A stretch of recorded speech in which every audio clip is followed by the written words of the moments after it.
The difference of this fourth industrial revolution is it doesn't change what you are doing. It changes you. If you take genetic editing, just as an example, it's you who are changed. And of course, this has a big impact on your identity.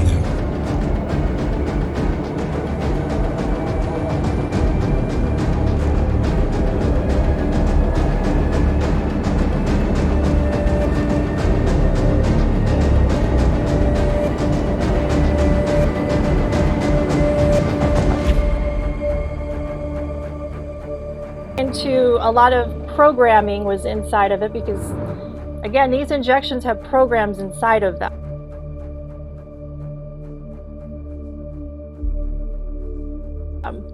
And also there's some toxins in there like aluminum lake dye.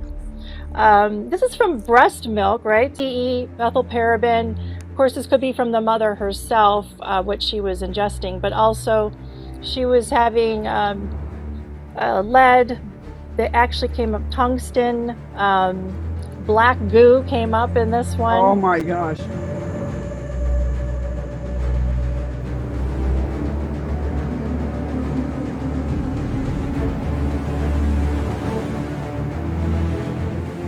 Humans are now hackable animals.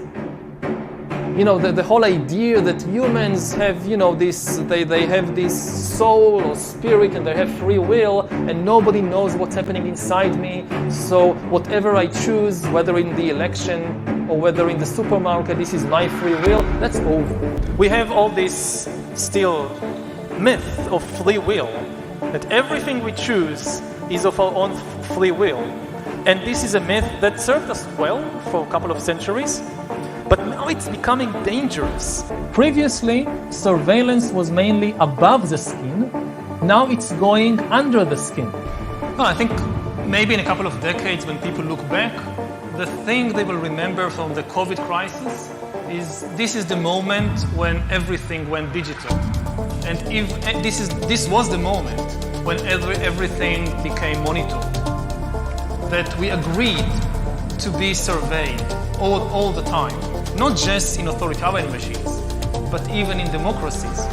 And maybe most importantly of all, this was the moment when surveillance started going under the skin. I mean, all this story about Jesus rising from the dead and being the Son of God, this is fake news. Wait, that's not true? We need some kind of global loyalty and global identity. We are really acquiring divine powers of creation and destruction.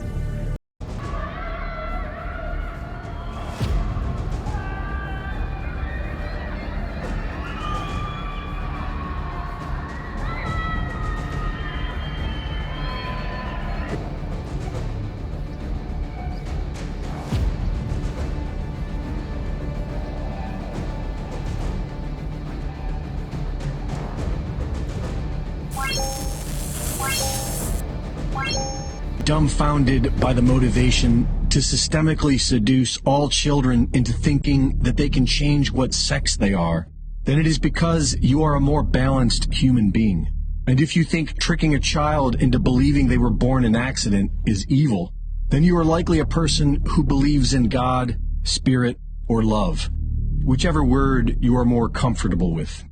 When it comes to belief in God, people fall into three categories: the faithful, the agnostic, and the atheist. The faithful believe in God.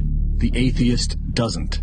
And the agnostic is open-minded either way. Both the faithful and agnostic can be accepting of this unseen spirit realm, which allows them the ability to strive towards balance with nature. But others are at war with it. The atheist will argue that there is no proof of God, and therefore there is no God, which is nothing more than materialism, the doctrine that nothing exists except for physical matter. Rudolf Steiner described two types of evil within the hearts of man: Luciferic and Ahrimanic. Luciferic is the evil force that wants to be free of the laws of nature, and Ahrimanic wants to obsessively control the laws of nature. We can also describe these energies as satanic and materialistic. While the Satanist believes in God, and the materialist may not, They both want to dismantle nature and control it. And they are no longer hiding in the shadows. Their radical war against nature is now out in the open for all to see. But control of data might enable human elites to do something even more radical than just build digital dictatorships. By hacking organisms, elites may gain the power to re-engineer the future of life itself. Science is replacing evolution by natural selection with evolution by intelligent design. Not the intelligent design of some god above the clouds, but our intelligent design. The birth of a living human soul comes as a result of the sexual union between a man and a woman. This sexual union is perhaps the most potent spiritual energy that humans can achieve.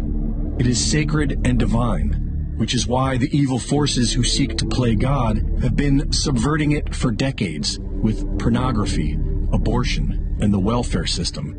They seek to replace the mother and father and control this sexual power with technology, making woman their number one target. California is introducing a bill that would allow mothers to kill their babies up to 7 days after birth, completely demoralizing what it means to mother a child.